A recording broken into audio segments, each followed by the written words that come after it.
In this video, we'll talk about lifestyle choices for a strong, healthy heart. There comes a time in everyone's lives when we have to decide and commit to make healthy lifestyle changes. Oftentimes, it's when they realize that their body is starting to break down, in the terminal stage of a disease, or experience the pain of losing a loved one from ill health. These situations are often the turning point of their lives where they finally decide on the best course for them and their family.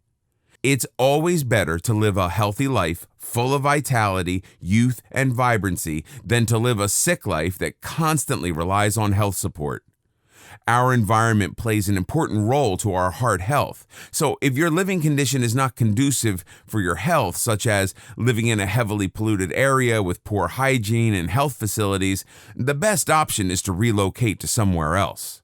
Our body and heart forms an extremely complex organic living machine, far more advanced than anything man can create.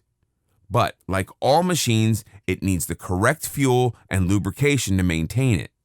Have you heard the saying that your body is your vehicle on this life's journey? Thus, you should honor your body more than anything else. Think about it. Would you put cheap vegetable oil in your new car, or try and fill the tank with cheap, dirty, old fuel? Then why would you do that to your body? You can always buy a new car, but you cannot get a new body. Well, maybe a new heart, but what a hassle and expense. Surely it's sensible to only use the very best fuels for your body. Of course, what I mean by fuel is your diet intake. Only choose the foods that'll benefit your health, not destroy your body. So, what are the best health exercises? There are a lot of benefits that you can reap from exercising. It can help prevent heart disease as well as diabetes, lose weight, and also improve your overall fitness level.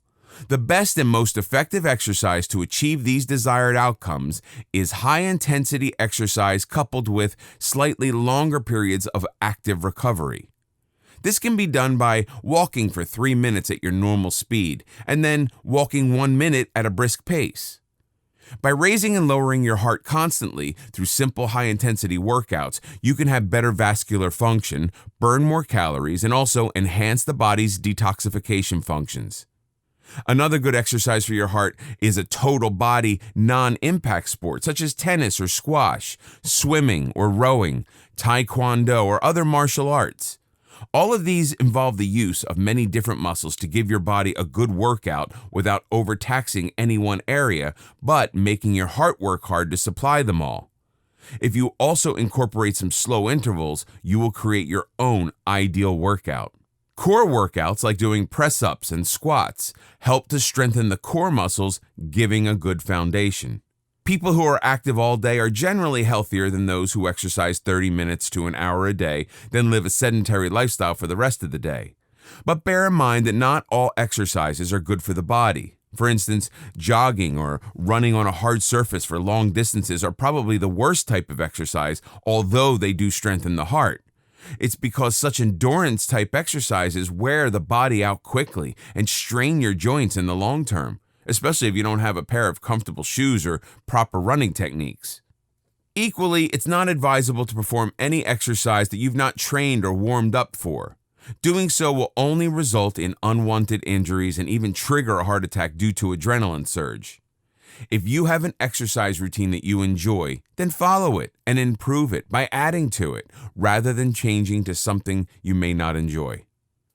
How do you reduce stress? Countless studies prove that psychological factors can contribute to heart disease and possible heart attacks. Anxiety, anger, depression, hostility, as well as social isolation can affect your heart attack risk factor. Workplace stress and financial stress can increase your risk of a heart attack by 50%. After the 9/11-2001 terrorist attacks, it was found that people who felt high levels of stress just after the attacks were twice as likely to develop high blood pressure and had a 3-fold chance of developing heart disease over the following 2 years. Similar results have been observed after large earthquakes and other natural disasters. Now, let's talk about the importance of environmental conditions, clean air, and water. Water and air pollution are significant contributors to people developing heart disease and stroke. A stroke is like a heart attack to the brain. Staying indoors too often might not be as safe as you think because there's indoor air pollution.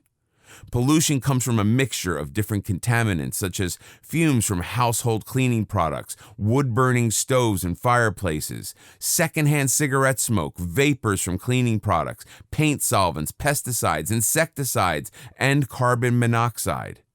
Exposures to low levels of CO can cause a cardiovascular patient to have increased heart rhythm, chest pain, and irregularities that make it difficult to exercise. Indoor CO can come from inside furnaces, dryers, gas water heaters, space heaters, ranges, and fireplace and wood stoves. There's evidence that several minerals commonly found in drinking water may contribute to heart disease or aggravated symptoms. Lead, arsenic, fluoride, and chlorine exposure are all clearly associated with heart disease.